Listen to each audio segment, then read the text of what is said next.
Hello everyone, स्वागत है आपका मेरे यूट्यूब चैनल पे। आज हम क्या डिस्कस करने वाले हैं, बहुत ही ट्रेंडिंग टॉपिक और बहुत ही ज़्यादा नॉलेजेबल और हॉस्पिटल लाइफ में डेली डेली काम आने वाला सिस्टम जो है चेस्ट ड्रेनेज सिस्टम। तो इससे क्या हम समझ रहे हैं, क्या होता है चेस्ट ड्रेनेज सिस्टम, चलो देख लेते हैं। डेफिनेशन क्या है इसकी, when sputum and blood accumulate in the pleural cavity. क्या बोला है कि जब स्पूटम और ब्लड एक्यूमुलेट हो रहा है, इकट्ठा हो रहा है, कहाँ पे, प्लूरल कैविटी के अंदर। प्लूरल कैविटी के अंदर क्या हो गया, स्पूटम और ब्लड एक्यूमुलेट हो गया हमारी प्लूरल कैविटी के अंदर, and it drain by the chest drain, that is called chest drainage system. क्या बोला है कि जब स्पूटम और ब्लड एक्यूमुलेट हो गया है हमारी किसमें, प्लूरल कैविटी के अंदर, और उसको हम क्या कर रहे हैं, ड्रेन कर रहे हैं, ड्रेन आउट कर रहे हैं किसी ड्रेन से, तो उस कंडीशन को क्या बोल रहे हैं, उस प्रोसेस को क्या बोल रहे हैं, निकालने वाली प्रोसेस को चेस्ट ड्रेनेज सिस्टम। लाइक आप यहाँ पे देखो, ये मैंने एक लंग्स बनाया है और मैं आपको बता ही देती हूँ। ये हमारे लंग्स हैं, ये दो लंग्स हैं हमारे, और यहाँ पे होती है हमारी प्लूरल कैविटी, ये है हमारी प्लूरल कैविटी। और इस प्लूरल कैविटी के अंदर यहाँ पे ब्लड आ गया है, कोई लिक्विड आ गया है या स्पूटम आ गया है, और वो एक्यूमुलेट हो गया है हमारी प्लूरल कैविटी के अंदर, तो इसे क्या बोलेंगे हम, प्लूरल इफ्यूजन बोलेंगे, या तो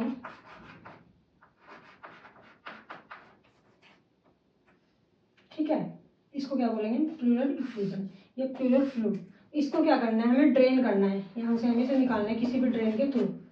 सीधी सी बात है, प्लूरल कैविटी के अंदर स्पूटम, ब्लड, लिक्विड कुछ भी एक्यूमुलेट हो गया, उसे किसी ड्रेन से हमें निकालना है, तो उसे क्या बोलेंगे हम, चेस्ट ड्रेनेज सिस्टम। तो इसके कुछ क्राइटेरिया होते हैं, ऐसा नहीं है कि हम कोई भी इसके अंदर ड्रेन लगा देंगे लाके। ड्रेन कौन सी लगानी है, कहाँ लगानी है, कौन सा इंटरकोस्टल स्पेस में हमें इंसर्ट करनी है, वो सारी चीज़ें हमें पता होनी चाहिए। तो चलो देखते हैं कि कहाँ कहाँ क्या इंडिकेशन होती है कि जब हमें जो है चेस्ट ड्रेन करने की ज़रूरत होती है, तो इसकी इंडिकेशन क्या होती है।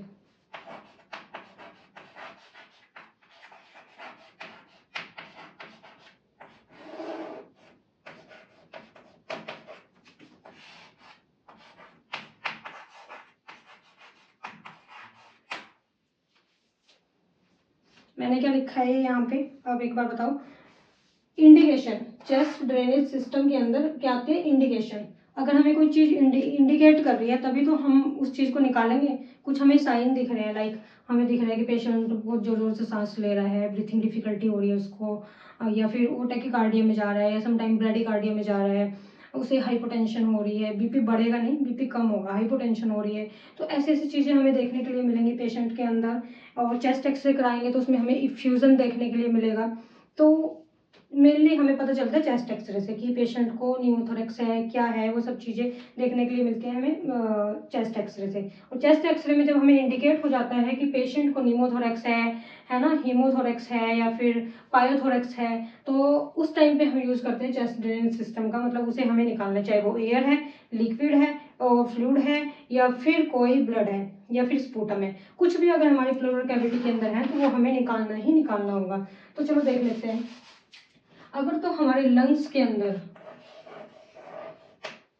अगर हमारे लंग्स के अंदर प्लूरल कैविटी के अंदर एयर है, एयर फिल हो गई है, एयर एक्यूमुलेट हो गया है, तो उसको हम बोलेंगे pneumothorax.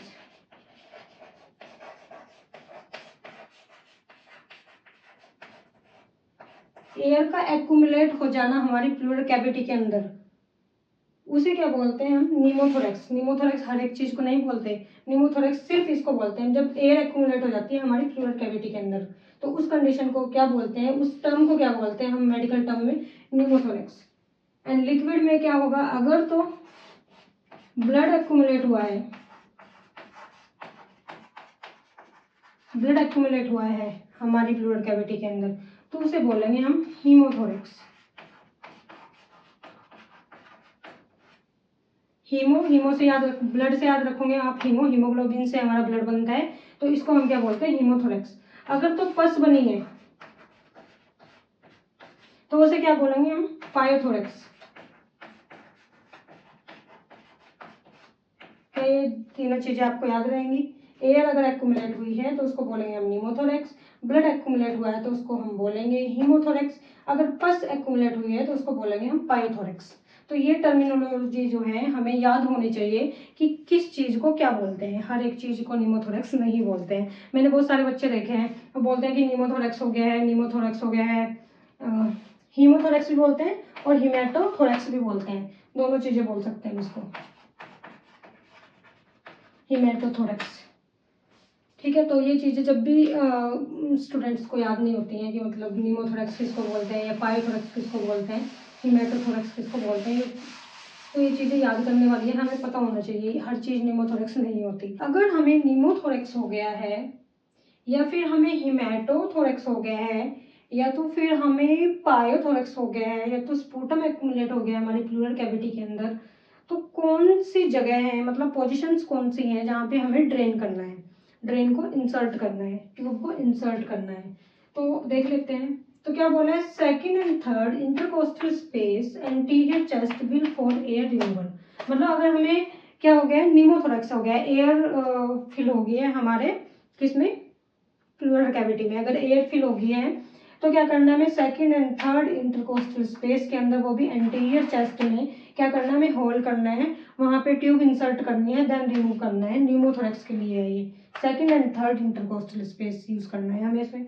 And second is 1, 8 and 9 intercostal space, posterior और lateral chest wall for fluid and blood। अगर तो हमें मतलब हिमेटोथोरेक्स हुआ है या फिर पायोथोरेक्स हुआ है ना, तो उसके लिए हमें यूज करना है 8 और 9 इंटरकोस्टल स्पेस। आप इतना याद कर सकते हो कि हमें क्या करना है। अगर हमें निमोथोरेक्स है तो हमें second and third intercostal space में ट्यूब डालनी है, और अगर हमें वो हुआ है पायोथोरेक्स या हिमेटोथोरेक्स हुआ है तो हमें 8 एंड 9 इंटरकोस्टल स्पेस को यूज करना है। सीधी सी बात है। अब आपके माइंड में एक क्वेश्चन रेज हुआ होगा कि ठीक है, अगर निमोथोरेक्स हो गया, हिमेटोथोरेक्स हो गया, कोई भी थोरेक्स हो गया, तो उसमें जो हमें ट्यूब डालनी है वो कौन सी ट्यूब होती है। माइंड में ये क्वेश्चन रेज होना चाहिए। तो वो जो ट्यूब होती है उसको हम बोलते हैं 80 ट्यूब। 80 ट्यूब होती है, और उसका जो साइज होते हैं अगर हम उसकी बात करें तो 6 FR टू 40 FR जो होता है उसका नॉर्मल साइज होता है। मतलब 6 FR से लेके 40 FR तक इसका साइज हमें देखने के लिए मिलता है। ये नॉर्मल साइज का होता है 6 FR to 40 FR। And adults में हम यूज करते हैं 20 FR टू 40 FR तक की ट्यूब हम एडल्ट्स के अंदर यूज कर सकते हैं। तो ये तो आपको समझ ही आ गया होगा।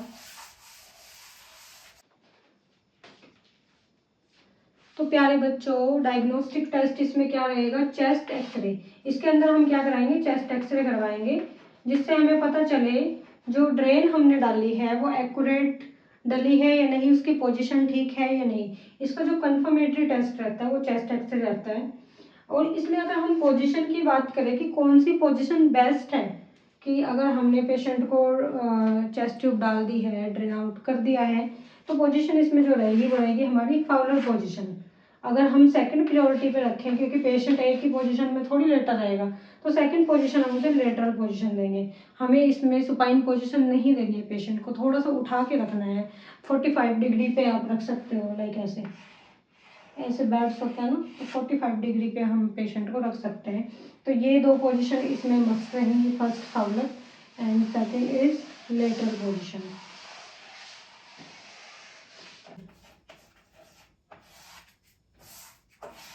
एज ए नर्सिंग ऑफिसर आपके रोल क्या रहेंगे इसके अंदर।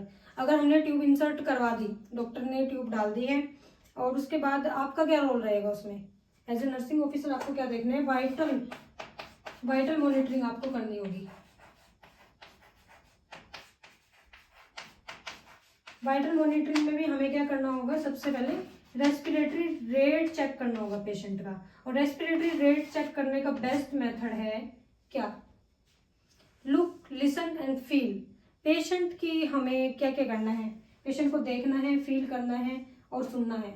किसको, उसकी सांसों को, उसकी ब्रीथिंग को, पेशेंट को नहीं, उसकी ब्रीथिंग को हमें देखना है कि पेशेंट कैसी सांस ले रहा है, फील करना है उसकी चेस्ट रेज हो रही है या नहीं, है ना। तो ये सब कुछ हमें चेक करना है।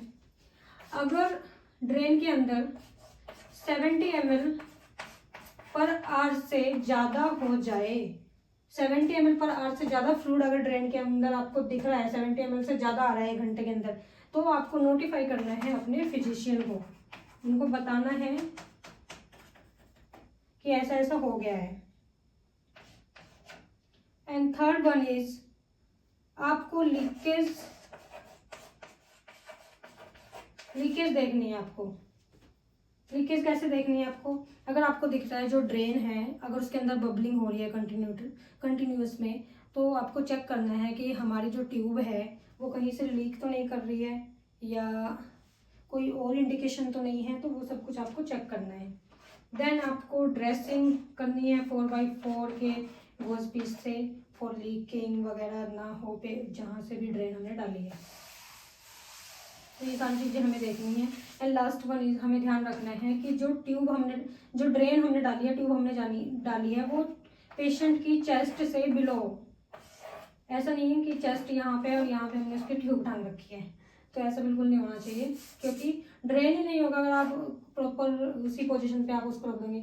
हमने देखा है कि क्या हॉस्पिटल्स के अंदर क्या होता है, यहाँ पेशेंट लेटा है, लाइक ये पेशेंट लेटा है और यहाँ से हमने ट्यूब डाली है तो यहीं पे टंगा के रखते हैं। नहीं भाई, उसे यहाँ टंगाना है नीचे, जहाँ पे आपका यूरिन बैग टंगता है, जस्ट बिलो द चेस्ट, मतलब चेस्ट से नीचे होना चाहिए। तो ये सारी चीज़ों का ध्यान रखना है। एंड 12 आवर्ली या 8 आवर्ली आपको वो खाली करवानी है। और क्या करना है, नेगेटिव प्रेशर उसके अंदर रखना है, उसके अंदर हमें NS सलाइन वगैरह भर के रखनी है। 100 ml नेगेटिव प्रेशर रखना है हमें, 20 तक हमें क्या रखना है, उसमें नेगेटिव प्रेशर रखना है। और 100 ml सलाइन हमें उसके अंदर डाल के रखनी है। किसके अंदर? जो हमारी ड्रेन होती है नीचे की साइड, उसके अंदर। वहाँ पे आपने देखा होगा एक निशान बना होता है लाइक दिस, यहाँ पे 100 ml लिखा होता है। तो यहाँ पे हमें नॉर्मल सलाइन क्या है, फिल करके रखनी है।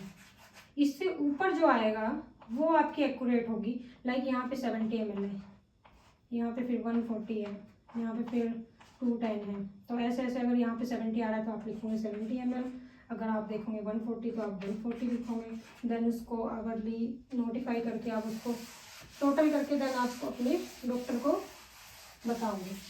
तो ये था हमारा चेस्ट ड्रेनेज सिस्टम। हमने इसमें क्या क्या पढ़ा कि चेस्ट ड्रेनेज सिस्टम क्या होता है, जब फ्लूइड और स्पूटम और जो एयर है हमारी प्लूरल कैविटी के अंदर फिल हो जाती है और उसको हम किसी ड्रेन के थ्रू निकालते हैं, तो उस प्रोसेस को हम क्या बोलते हैं, चेस्ट ड्रेनेज सिस्टम। और मैंने क्या बताया, एक बार रिवाइज कर लेते हैं। देन उसमें मैंने आपको बताया कि हम किस किस चीज़ को क्या क्या बोलते हैं। अगर तो पेशेंट की यहाँ पे प्लूरल स्पेस में क्या हो गया है, एयर फिल हो गया है, ये एयर फिल हो गया, तो इसको हमने क्या बोला था, नीमोथोरेक्स। और ब्लड फिल हो गया है तो हिमेटोथोरेक्स। एंड पस फॉर्मेशन हो गई है वहाँ पे तो पायोथोरेक्स, है ना। तो ये सब चीज़ें बताई थी। और कौन सी ट्यूब का हम यूज़ करते हैं उसके अंदर, 80 ट्यूब का यूज़ करते हैं। और जो हमारी 80 ट्यूब होती है वो कितनी तक होती है, 40 FR तक होती है। वो 6 से 40 FR तक इसका नॉर्मल साइज रहता है। और 20 FR टू 40 FR तक हम एडल्ट के अंदर यूज़ करते हैं।